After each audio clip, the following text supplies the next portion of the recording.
12 سالہ شوہر کا انتظار کر رہی تھی۔ میرے دل میں کوئی ارمان نہ تھے، بلکہ مجھے تو اپنے باپ پر شدید غصہ آ رہا تھا، جس نے اپنی بیماری کی وجہ سے میری شادی یہ سوچ کر ایک 12 سالہ بچے سے کروا دی تھی کہ کم سے کم میں ابا کے مرنے سے پہلے اپنے گھر کی ہو جاؤں گی۔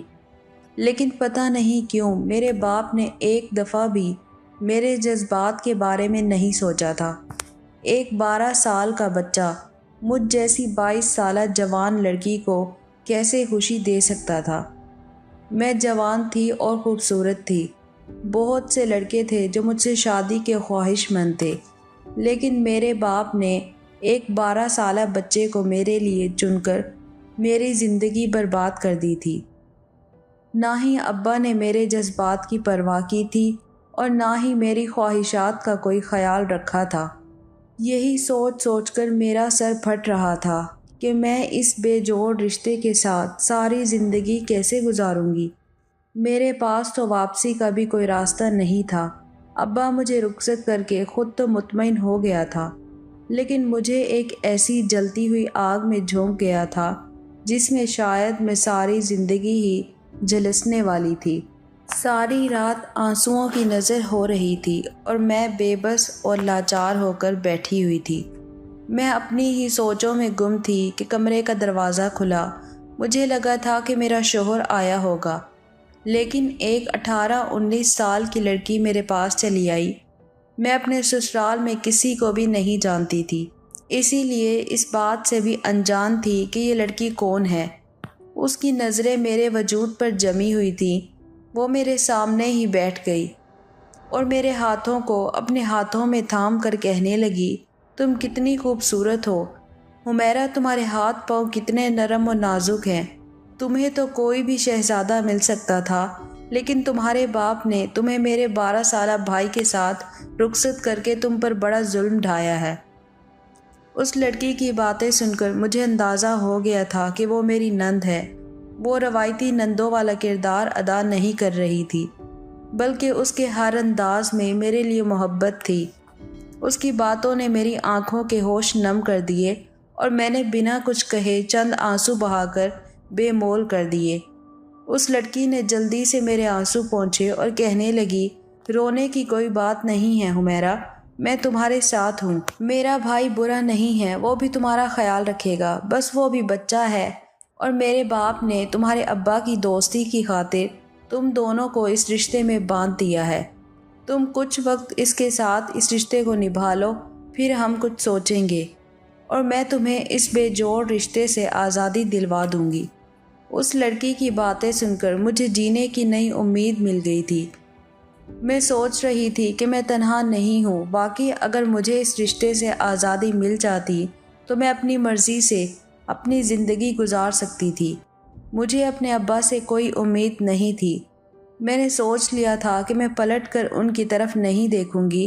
وہ مجھے تسلی دے کر کمرے سے نکلی تو ایک 12 سالہ بچہ کمرے میں چلا آیا، اور پہلی نظر میں ہی میں جان گئی کہ یہی میرا شوہر ہے۔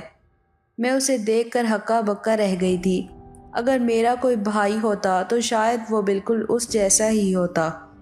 وہ میرے قریب آ کر بیٹھا اور بے اختیار ہی میری چوڑیوں سے کھیلتا ہوا کہنے لگا کہ مجھے سرخ رنگ کی چوڑیاں بہت پسند ہیں، یہ تو آپ کی گوری گوری کلائیوں پر بہت جچ رہی ہیں۔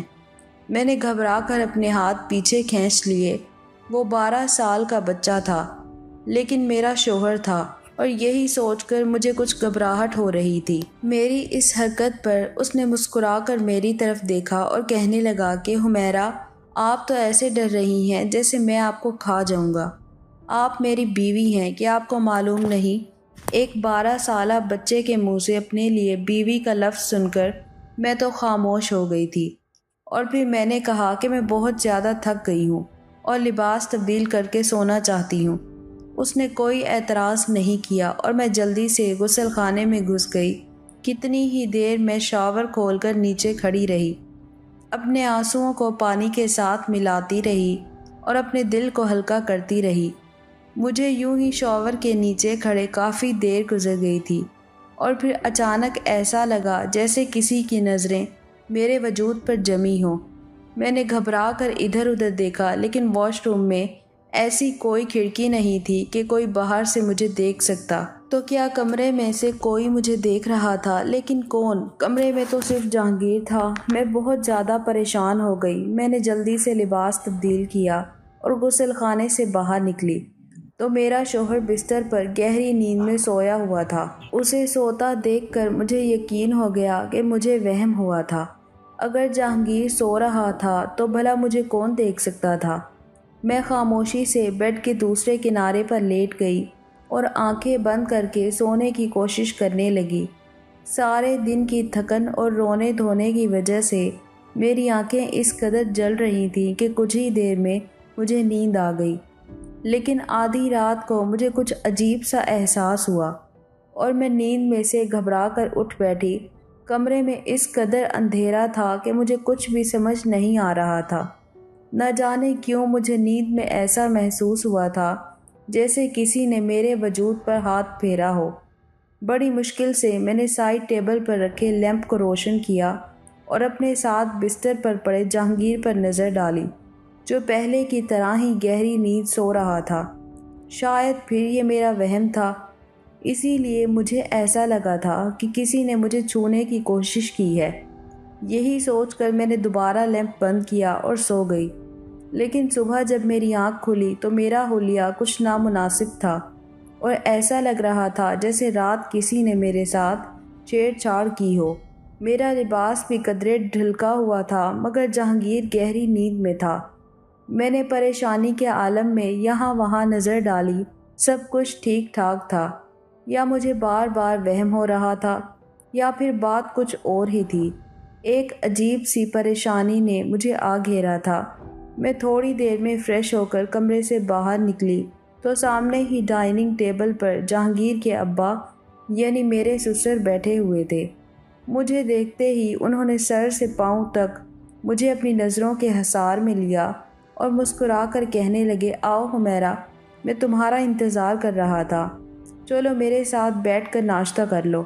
میرے سسر نے ایک کرسی کھینچ کر اپنے قریب کی اور مجھے بیٹھنے کا اشارہ کیا تو مجھے کچھ عجیب سا لگا۔ ایسا نہیں تھا کہ میں اپنے سسر کو پہلی دفعہ دیکھ رہی تھی، میں انہیں اچھی طرح جانتی تھی۔ وہ میرے ابا کے دوست تھے اور ان کا ہمارے گھر میں کافی زیادہ آنا جانا تھا، لیکن شروع سے ہی مجھے وہ کچھ خاص پسند نہیں تھے۔ ان کی نظریں ہمیشہ ہی مجھے اپنے وجود کے آر پار ہوتی محسوس ہوتی تھیں، اور اب جس طرح وہ مجھے اپنے قریب بیٹھنے کا کہہ رہے تھے مجھے بالکل بھی اچھا نہیں لگا تھا۔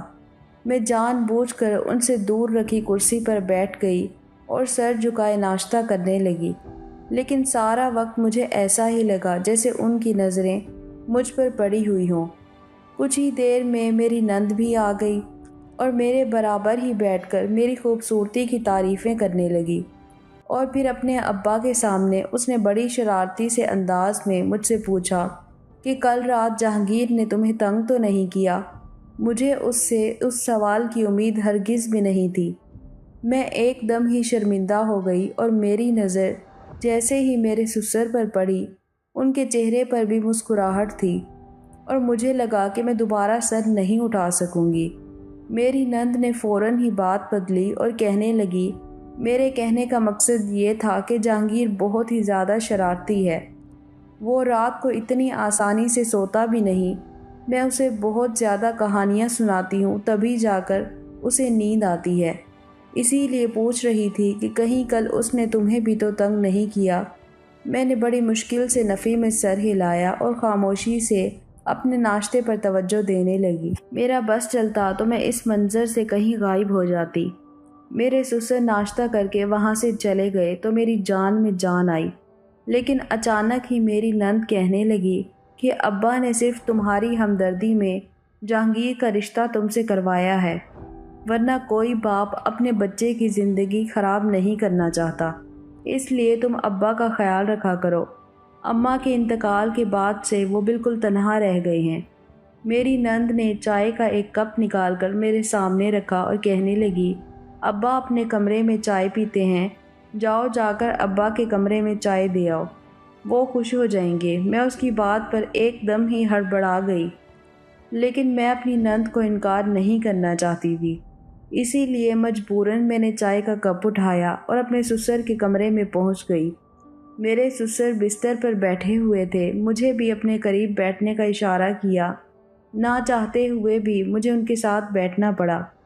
وہ دھیرے دھیرے سے میرے قریب ہوئے اور آہستہ سے کہنے لگے، میں جانتا ہوں حمیرہ، جہانگیر تمہیں کوئی خوشی نہیں دے سکتا، وہ ابھی بہت چھوٹا ہے، لیکن بس کچھ دنوں کی بات ہے، پھر سب کچھ ٹھیک ہو جائے گا۔ ان کے منہ سے ایسی بات سن کر میں گھبرا کر کھڑی ہو گئی اور تیز تیز قدم اٹھاتے کمرے سے باہر نکل آئی۔ یہ سسرال تو میرے لیے گلے کا پھندا بن گیا تھا۔ صرف 12 سالہ شوہر ہی میری پریشانی نہیں تھا، بلکہ میرے سسر بھی مجھے ایک آنکھ نہیں بھاتے تھے۔ میں سیدھا اپنے کمرے میں چلی آئی۔ جہانگیر جاگ چکا تھا، مجھے دیکھتے ہی بھاگ کر آیا اور میرے گلے سے لگ گیا۔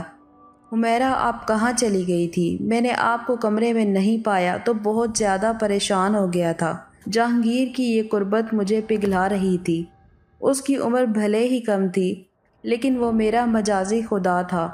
فطری طور پر اس کی قربت پاتے ہی میرا دل اس کی جانب ہونے لگا تھا، اور میں نے بڑی مشکل سے اپنے جذبات پر قابو پایا تھا۔ وہ مجھے چھوڑ کر پیچھے ہٹا تو میں نے غصے سے اسے دیکھا اور کہا کہ آئندہ میرے قریب نہ آنا، مجھے اچھا نہیں لگتا۔ میری بات پر اس کے چہرے کا رنگ بدل گیا، اور اس سے پہلے وہ کچھ کہتا میری نند کمرے میں چلی آئی اور جہانگیر پر غصہ کرنے لگی۔ وہ اتنی دیر سے کیوں اٹھا ہے؟ اس کے امتحان قریب ہیں، اسے پڑھائی پر توجہ دینی چاہیے۔ وہ ڈانٹ ڈپٹ کرتی جہانگیر کو اپنے ساتھ لے گئی۔ میرا سارا دن مستقبل کی سوچوں کی فکر میں ہی گزر گیا۔ میری بھوک پیاس سب ٹوٹ چکی تھی۔ رات کے وقت میری نند دودھ کا گلاس اٹھائے میرے کمرے میں چلی آئی اور کہنے لگی کہ بھابھی، آپ نے سارا دن کچھ نہیں کھایا، آپ کم سے کم دودھ ہی پی لیں۔ اس کی بات سن کر مجھے اپنی نند پر پیار آ گیا۔ وہ عمر میں مجھ سے چھوٹی تھی، لیکن اس کے باوجود میرا بہت خیال رکھ رہی تھی۔ میں نے اس کے ہاتھ سے دودھ کا گلاس لیا اور اس کی خوشی کی خاطر دودھ پی لیا۔ جہانگیر بھی کمرے میں آ گیا تھا، اس نے بھی ایک گلاس دودھ پیا اور سونے کے لیے لیٹ گیا۔ ایسا لگ رہا تھا جیسے وہ مجھ سے ناراض ہو۔ اس نے ایک نظر بھی میری طرف نہیں دیکھا تھا۔ میں بھی سکون سے سونے کے لیے لیٹ گئی، اور پھر جب اگلی صبح میری آنکھ کھلی تو بستر کی چادر نیچے پڑی ہوئی تھی۔ جہانگیر بستر پر کہیں نہیں تھا، اور میری حالت کافی غیر ہو رہی تھی۔ میں رات کو صحیح لباس پہن کر سوئی تھی، لیکن اس وقت میرا لباس کندھے پر سے پھٹا ہوا تھا، جیسے کسی نے زور آزمائی کی ہو۔ میں نے پریشانی کے عالم میں جہانگیر کو دیکھا تو وہ بیڈ سے نیچے پڑا ہوا تھا، شاید نیند کے عالم میں نیچے گر گیا تھا۔ لیکن پھر بستر کی ایسی حالت کس نے کی تھی، اور میرا لباس کیسے چاک ہوا تھا؟ مجھے کچھ بھی سمجھ نہیں آ رہا تھا۔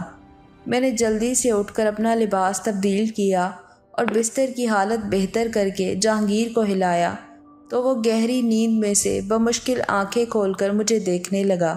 میں نے اسے بستر پر واپس کیا اور پھر خود بھی بستر پر ہی بیٹھ گئی۔ میں دونوں ہاتھوں کی انگلیاں آپس میں الجھائے پریشانی کے عالم میں بیٹھی ہوئی تھی۔ یہ سب کیا ہو رہا تھا؟ جہانگیر ایک 12 سالہ بچہ تھا، اور مجھے یقین تھا کہ وہ میرے ساتھ کوئی ایسی ویسی حرکت نہیں کر سکتا۔ لیکن اگر جہانگیر نے میرے ساتھ کچھ غلط نہیں کیا تھا تو پھر یہ سب کیسے ہو رہا تھا؟ کافی دیر اسی طرح اپنی سوچوں میں الجھنے کے بعد میں کمرے سے باہر نکلی تو مجھے ایسا محسوس ہوا جیسے کوئی میرے دروازے کے ساتھ لگ کر کھڑا تھا اور میرے دروازہ کھولتے ہی چھپ گیا۔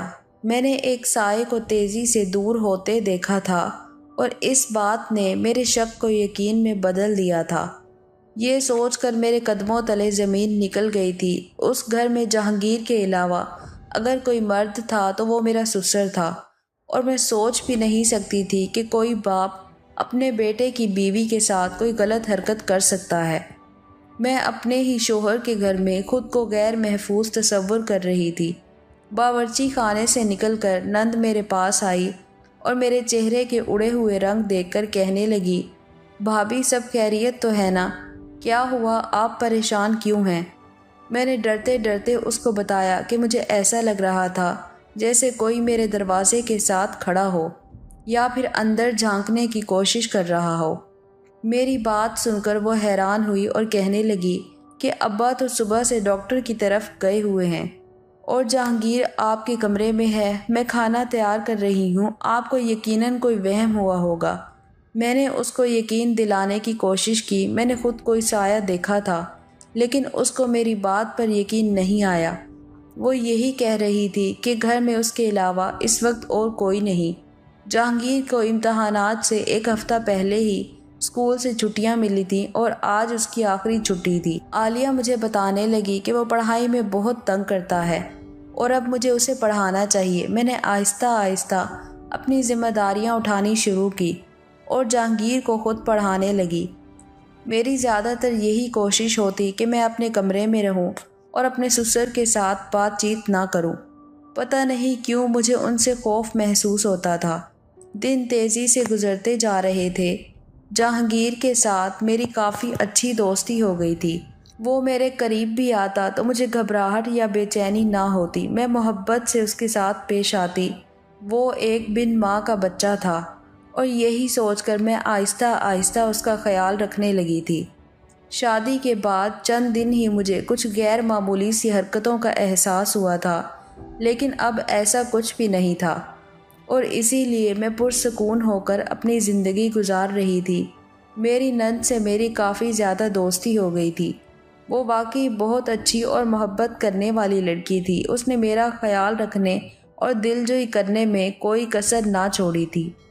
دوسری طرف جہانگیر بھی عام بچوں جیسا نہیں تھا، بلکہ وہ مجھے اپنی عمر سے بڑا اور ذمہ دار معلوم ہوتا تھا۔